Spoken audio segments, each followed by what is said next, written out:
Carol, thank you for coming today Very good. and being on the Whizstorm chat called WhizSpeak. We Yes. are excited to have you. Could you just introduce our students, introduce Yes. yourself to the students so that we can start? Yes, and please let me know which way I should look that's beneficial for your students. You're I good, assume you're right good. at the camera. I'll try. You're absolutely good. Well, greetings. Thank you so much. Well, greetings from the United States. My name is Carol Mandzik. I'm Director of International Recruitment for University of North Carolina, Greensboro. So you can call us UNC Greensboro or UNCG. We are part of the 17 campus UNC system in the great state of North Carolina. We are centrally located in the state. We're in a great location with a campus that has been in existence since 1891. I am pleased to meet you today and to be part of this interview. Thank you. Great to have you. My name is Namrata. I am the Global Engagement and Outreach Specialist for Whizstorm.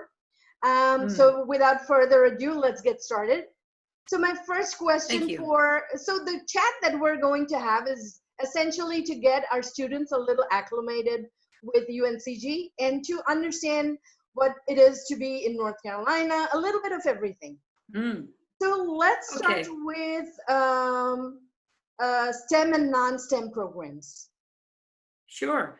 Well, we're strong in the STEM. We also have your classic liberal arts programs, but we're also, those STEM programs include computer science, IT, information systems at the baccalaureate and master's, as well as the PhD level. I should take a step back for a moment to say that we have 85 undergraduate programs, degree programs in 125 areas of study. We have over 79 master's programs, and we have more than 35 doctoral programs. Now, we're very strong in the STEM programs, as mentioned earlier. And in fact, we are a sought-after institution for areas of STEM in the following: IT, computer science, healthcare fields, all of which, by the way, are fantastic for choosing as a major in the state of North Carolina, which is renowned for both its STEM-centered industries as well as its healthcare industries. With that said, the University of North Carolina, Greensboro has programs that are calibrated to meet the competitive workforce arena. What do I mean by that? Well, at the master's level, for example, the MS in computer science and MSIT and management, which are STEM designated fields, just two of many that we offer, and our prestigious joint nanoscience and nanoengineering center, which is only one of two. SUNY Albany is the second, but we think we're better, and we know we are, crossing multiple industries in the nanoscience and nanoengineering tech areas. The computer science and IT, just to name a couple of many that we have, are truly, we have their finger on the pulse of what's needed to make you succeed. We have many international students and, of course, domestic students who come out of our programs at the baccalaureate and master's levels that get jobs, because the industry is very, very high level here, high level acuity levels here. I mean, I personally know international students who have gotten recruited even out of their MBA programs here because we have Volvo, Honda, FedEx, GE, Amazon, LabCorp, where we, just to name several, VF International for our fashion programs. But the STEM and healthcare programs are renowned for, being progressive. So you're in a great spot in Greensboro, which has over 300,000 residents, and those industries in our backyard. That levels the playing field. At least it provides those avenues of opportunity for those majors. So we're very excited to promote these programs, and I appreciate this platform in which to do that. Also, I should mention this is actually very important before I forget, is the MSITM and MS in computer science at the master's level. They're 30-hour credit hour programs. So you could finish those programs in 12 calendar month, in a 12 calendar month year. Okay. So for those that don't know a lot about North Carolina, I just want to say that North Carolina is the best of all worlds. When it comes to weather, when it comes Yes. to having a little bit of a city feel, but with Yes. deep-rooted values. There is caring. Yes. There's a little bit of everything. So it's a perfect That's spot right. for someone that is coming from a different part of Mm. the world to come and get to know a lot of people and a lot of good people in North Yes. Carolina. Would you say? Yeah, absolutely. And specifically, we are multi-faith, multicultural. We're a very arts and foodie culture in Greensboro itself. We're just 1 hour away from the Research Triangle, as we call it, for Raleigh, Durham, and Cary. We are in a great spot, as I mentioned, in the central part of where we are, the central part of the state. We are hilly. We are a four-season state. We have beautiful weather year-round. I'm not saying we're perfect by any means. No place is perfect, but really, to your point, Namrata, we do have the best of all worlds here. We have diversity, we have inclusion, we have multiple things to do, see, and to express oneself, through a variety of venues and things to do. We are an extremely welcoming campus. In fact, please know that UNCG was the first women's college in North Carolina, and I dare say the United States. We were founded as a women's college. That was very, very ahead of its time in 1891 and Wow. taking us into the 21st century. We are the most diverse campus in student population and faculty and staff among all our UNC sisters and brothers. The Greensboro area is also home to the International Civil Rights Museum. So we get the fact that diversity counts and matters for inclusivity of all people, all shapes and sizes, races, ethnicities, and faiths and backgrounds. We're very proud of that heritage. And I'm very proud of our students here on our campus. We have 20,000 Spartans, as we call them. We're home of the Spartans. That's our mascot. And a Spartan is brave and a Spartan is courageous. But we also know that a Spartan listens and cares deeply about our community and different points of view. The students here on campus, I have to say, having worked at other universities, both private and public, are very commendable. They really care deeply about one another. And so do our faculty. In fact, a couple of quick points, if I may, make about UNCG. Not only do we have a career services center, which every campus on the U.S., which is what makes the U.S. a great destination of choice, we invite over 250 major employers on our campus twice per year at the career fair. But what makes UNCG different is that, number one, every school on our campus, which is unheard of in a day and age when budget cuts are occurring. Number one, every school on our campus, School of Nursing, Business, Computer Science, has its own advising center, career and advising center. That is very distinctively different from baccalaureate to master's programs. So you get that added bonus of having relevant faculty professors in their field, and they are relevant. They are entrepreneurs. Are public. They know what's going on in their field, and that's very important when you choose an institution, because you want faculty who really understand what it takes to succeed and take you to the next level when you go out in the workplace. Second, over 95% of our programs on campus at the baccalaureate and master's level require an internship. And that's also important. So you can see the connection there between, career services on our campus and majoring in a focal point of your interest and your passion. It's like you've connected the dots very well. Yeah, and mind you too, right now we're at faculty student faculty ratio is averaging 23-1. Again, with a campus this large of 20,000, I think that illustrates one of many examples of how we care about students and how we put into meaningful action by the internships, by the cooperative experiences, and oh, by the way, more than 300 organizations, meaningful organizations and clubs that students can join. We're known as interdisciplinary as well too. I mean, it's easy to double major. One of the beauties of following a U.S. Education and embracing that is the fact that you can double major, you can minor, you can do a concentration, you can change majors. We'll help you along the way, but we'll help you find that passion, and that's what UNCG I think does really exceptionally well. Okay. Thank you for sharing that, because it means the world when someone is coming from so far as Yes. almost the other side of the world to have Oh, this yes. assurance, it makes a big difference. Sure.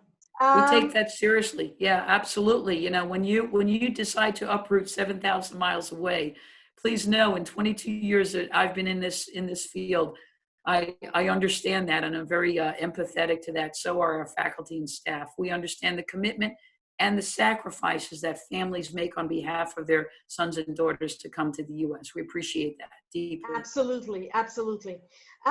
Let's talk a little bit about, Hmm. what it is to be educated after, or pursue education after 30.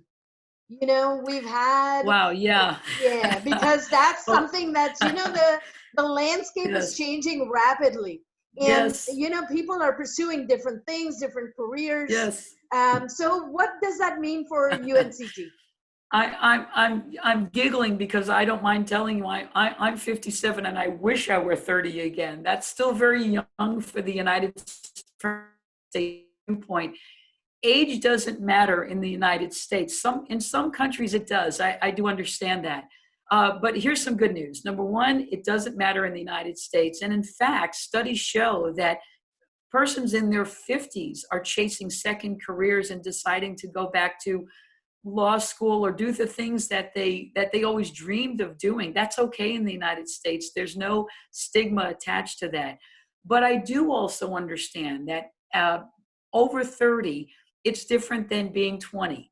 And reality sets in that you might have to put more time into studying, or you don't maybe remember things like you did when you were 19 or 20, or you could stay up past 11 o'clock into 2 a.m., 3 a.m. studying. Yep. It becomes a little bit more of a challenge than it once was when we were 19 and 20-year-olds. Boy, do I miss those days, right?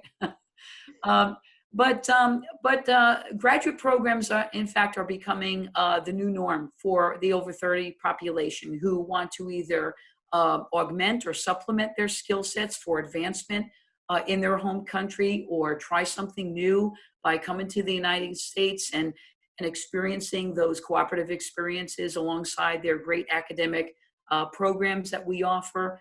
You would be in good company. It really runs the gamut, in terms of the diversity. And I think that's again an advantage coming to UNCG, being so diverse. We're not only diverse in race, ethnicity, nationalities. I mean, please know, 93 nationalities are represented and growing in our student population. Age-wise too, we're also very diverse. So please don't hesitate at all feeling that you're too old. You're the new young generation still that are going after your passions and your dream. And we'll Absolutely. help you get there regardless of where you come from or what your age. So we'll help you. Now at the grad level too, for those over 30 somethings that are pursuing graduate degree programs, full-time is 9 credit hours, 3 classes. And that's what I would recommend personally starting out with, not going for 12 or 15 hours. That's a very aggressive schedule. Doesn't mean that you can't do it. But my advice is to start, methodically, slowly, and then ramp up as you feel comfortable. Okay. I hope Um, that helps. yeah, of course, it helped a great deal, especially because, more and more people are looking at alternate careers. They're looking at different things to do. They're realizing Yes, that what they started out as is not where their destination is. They want to pursue yes, something else. And do we have the capacity to do that? Yes. So you made it abundantly clear that yes. UNCG not only has the capacity, but actually encourages that, all kinds of diversity. Oh, absolutely. Our programs of study are thoughtfully laid out. We have students that switch careers totally. They go from, say, music to IT or vice versa. We will help you understand courses, prerequisites as they are referred to that prepare you for those future upper level courses, whether that's in a baccalaureate program or a master's.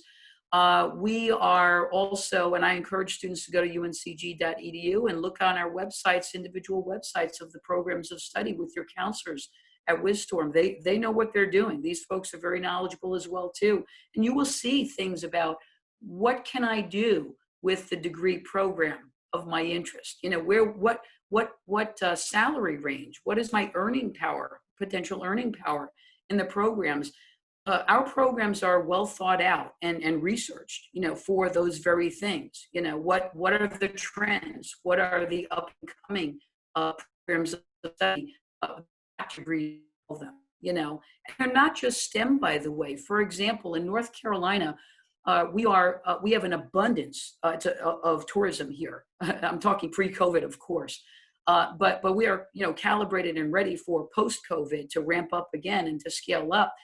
The hotel industry, the culinary arts industry, the catering industry, all of those that serve tourism are very well suited for, you know, our program that understands that, which is called sustainable tourism and hospitality. You know, there are trends, there are highs and lows, you know, in every year, frankly. You know, some degrees like accounting are still hot degrees. You can get jobs in accounting at the graduate level in particular. That's just topping off the grad program in accounting is outstanding because you'll need you know, X number of hours, 150 hours post-baccalaureate to apply for your CPA exam here. You know, there are programs certainly in the STEM fields in healthcare that are continuing to show, you know, strong, you know, interest and demand and need. Absolutely. Thank you for sharing that again. My next question, for the benefit of the viewers, is so say for instance there is a person that has never been out of India or never been out of a country. You know, I say India because India is one of your you know, major you know, contributors to the STEM program, but for Absolutely. other programs also. Yes. Say for instance there's someone from a different part of the world and they've never been out to the United States. Yes. What are some of the tips that you would share with them that they should be prepared with? I would say a few things. Thank you. That's a great question because making such a dramatic shift in your life, wherever you go, it could be even be within your own country, but you may be traveling about. But making an endeavor to the United States can be scary, and it need not be. It's a huge endeavor and an adventure. And you're about to launch onto something grand, you know, and different. So some of the tips I can provide are first, make the connection with UNCG. When you are admitted to UNCG, you will receive continuous communication by email, by Zoom, you know, virtual. And these very people that come from my department, the International Program Center, the department that admitted you, they care very much about you, and they will give you a lot of inside tips for success. Second, I would say if you're a first-time comer to the United States, some of the basics really help. For example, especially for women out there, I would say traveling is always best to arrive in the United States during the day. Some of these simple logistics help because if you have a change in flight, or if you've missed your flight, or you know, changes occur in your logistics in getting here, it's always beneficial to arrive to your destination, wherever that is around the world, during the daytime. You can just simply operate better, you know, by your location alone and seeing things rather than midnight. Okay. Yes. Yeah, and also don't wait till the last minute for packing. You know, believe it or not, I still meet students who, you know, forget their, you know, I-20 or pack at the very last minute. allow yourself proper time to think through what your needs are, your medicines, your eyeglasses, your prescriptions, understand and check the weather of where you're going to, because it might be, say, 32 Celsius in your country, but it may be dramatically different in the United States at the time you're traveling. So you want to make sure that you travel comfortably. These little things actually add up big time when it comes to reaching your destination point. So don't wait till the last minute to do all of those things. Make sure that you apply early to the university. Make sure that if you're going to live on campus, for example, and we have housing all the way up through for doctoral students, make sure that you meet those deadlines so that you have a place to go to. I would say also listen to us as well too. We'll give you some tips for getting out and about once you arrive here, and to avoid some of the pitfalls or scams out there that are unfortunately occurring all over the world. So stay close in contact with us. Absolutely arrive early. When the semester starts, we, for example, start our semester this fall on August 18th, but orientation at the baccalaureate and graduate level will start 1 week before that. Get some rest.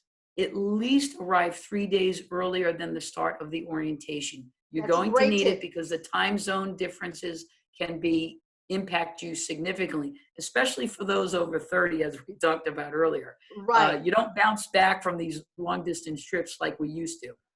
Those are just some of the tips.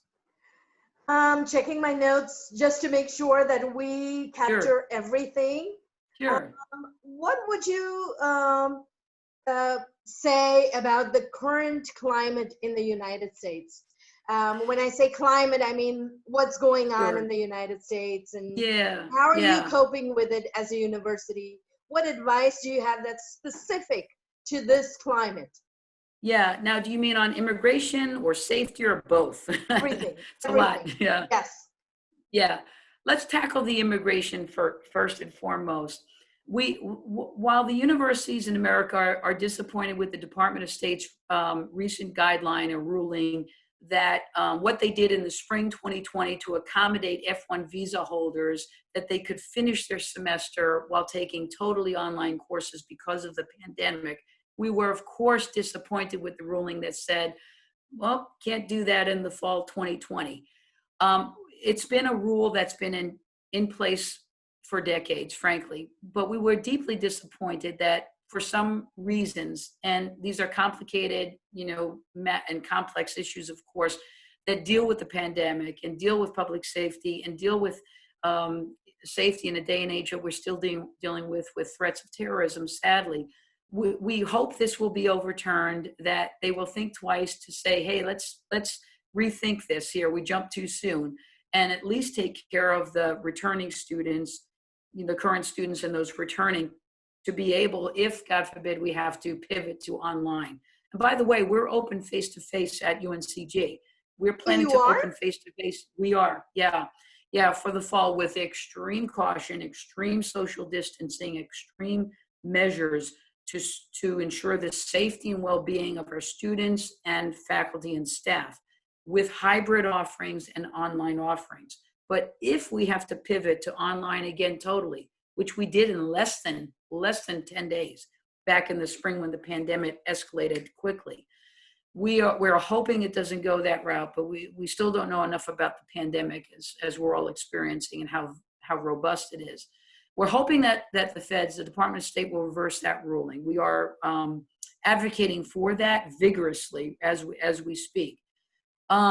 With the, it becomes, I dare say, a bit of a moot point right now. I'm not defending by any means the ruling. As I mentioned, I disagree with it. I think they should have allowed it for the fall.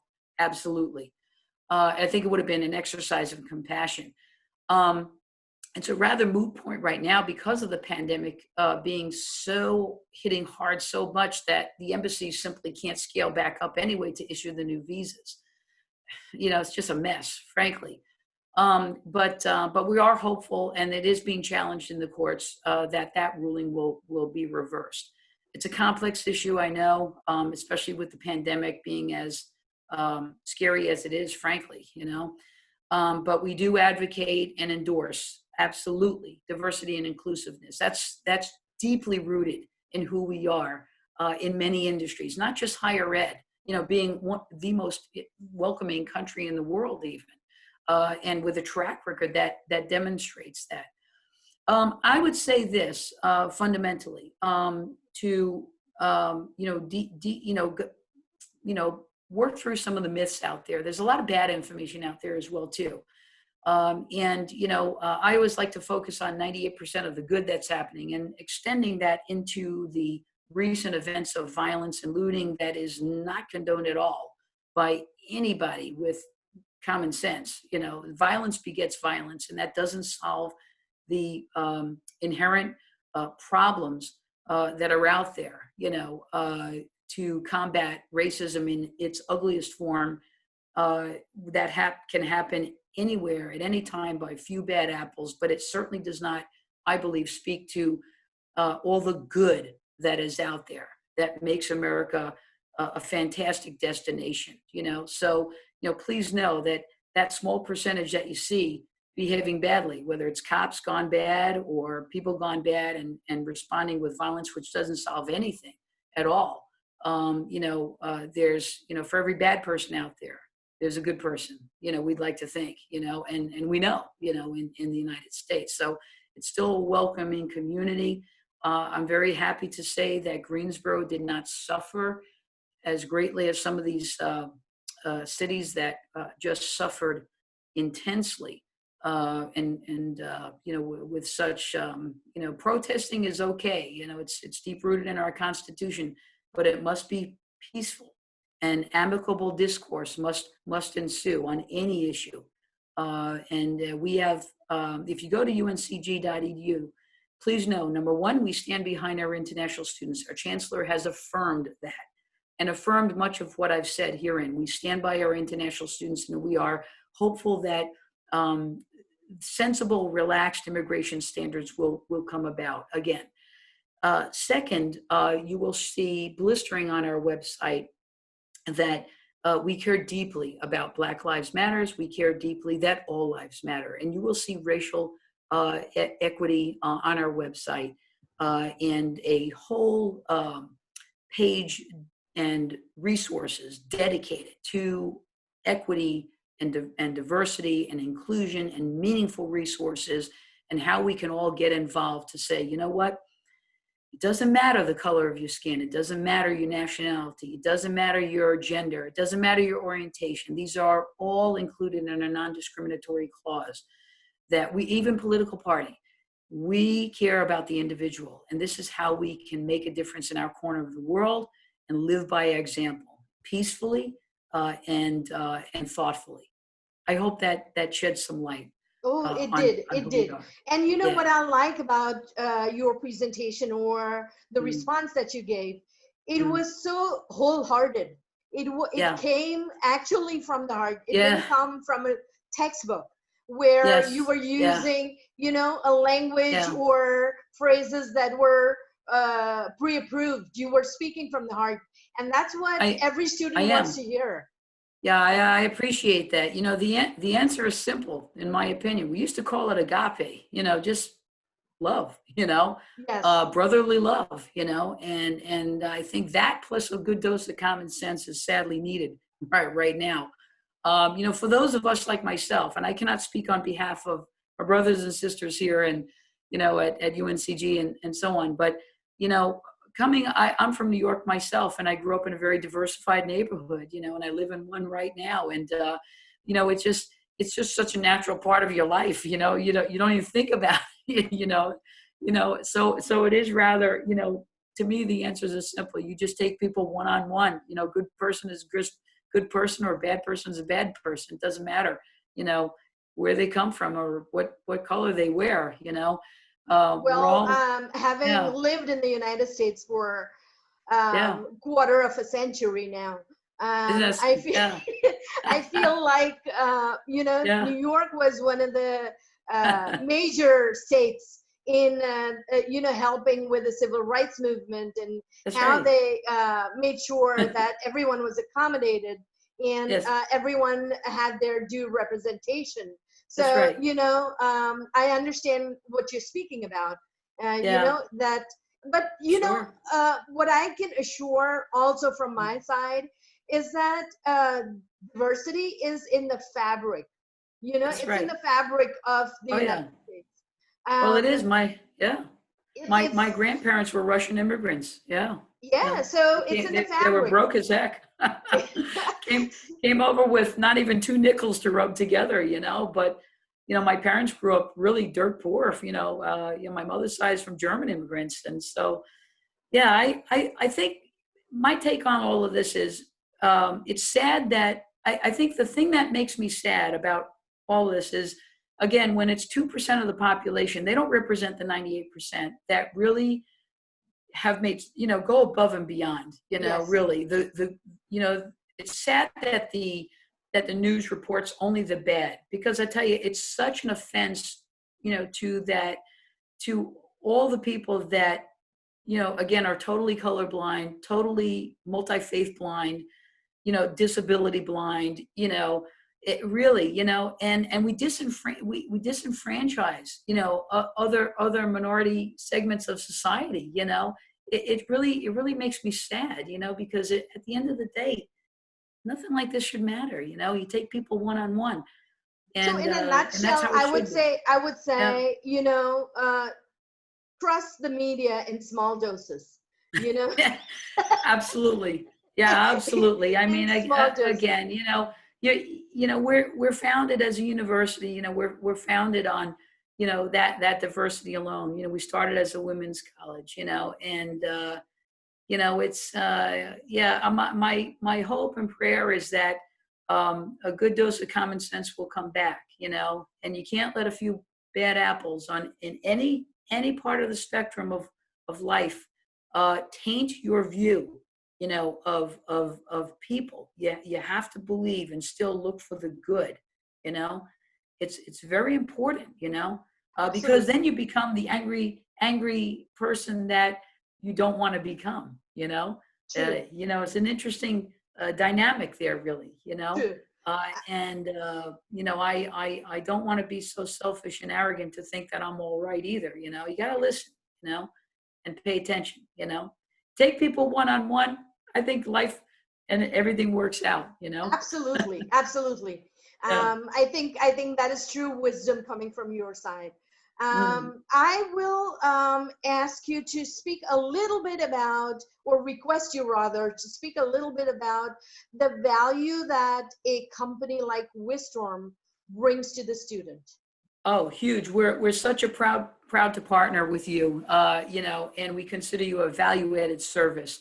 As an organization, Whizstorm is providing us an avenue to share our UNCG brand and about the great state of North Carolina, and why coming to this state compared to the high cost of living in California and New York. I mean, we have modest cost of living here, so we're so excited to be with Whizstorm. Let me tell you this: especially in country, when you have counselors in country, I can't always be here, there, and everywhere. I wish I could, but I'm one person. So to have in country counselors who, like yourself, have also experienced and tasted the United States, in many ways, shapes, and forms, they do their homework, they do their research. So when you walk into a Whizstorm office, you are getting the best counselor you can possibly hope for. They do their homework, they do their research, they study the programs that are offered by universities. They know the guidelines and regulations on getting an F1 visa. They can help you work through all that muck and mire and grunt work that comes and involved in applying for an F1 visa, and all the logistics, getting on a plane and everything. It's really, really advisable to get that help that you need. It can take a lot of the worry off of you, and just start the conversation with your Whizstorm counselor. He or she will help you, decipher and narrow down and funnel down from this large picture of hundreds of universities in the United States and all around the globe. Frankly, you have many choices, which is great. They'll help you based on your, doing their assessment, based on what you're seeking. They'll help you funnel that down and get you where you need to go. We hope, of course, it's at UNCG, but I don't want to be selfish. I really care. 22 years in this field, I want to say to you honestly, work with your counselor as Whizstorm. They will not persuade you to go here at UNCG. They will listen carefully to your needs. And if we're a great match for you, they'll know it, and they'll guide you from that point forward. But that's the beauty of having an in-country rep, to help you and guide you and help you make the right choice and feel good about where you're spending your money, where your destination will be in your next chapter in life. So absolutely value added, and wish Whizstorm all the success that it deserves. They work very hard for their students. So thank you, Carol. I think we're coming to the end of our little chat session. Thank you for being a forgive valuable my voice; partner. it's a little husky. No, I think it was fine. I think the words were from the heart. So I think we got a lot of value from what tips you gave us, what knowledge you imparted, and the partnership that you bring to the table with UNCG. We really are fortunate to have a partner like UNCG. We'll continue to Yes. work hard, and we'll be talking to you soon. Thank you for again spending some time with us, because I know this helps not only students but their parents. They get a lot of peace of mind, and that is necessary. That is absolutely crucial. Yeah, and I take that seriously. I really do. Probably more than most directors out there.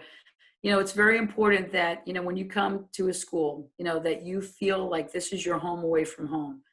We know how much sacrifice your family makes, believe me, and it's an important decision. So thank you again for this platform. I appreciate it. Let's do it again. Good luck to all of you out there, and thank you, Whizstorm, for providing this. Thank you so much for being our partner. Thank you. We appreciate that. Take care. Stay healthy.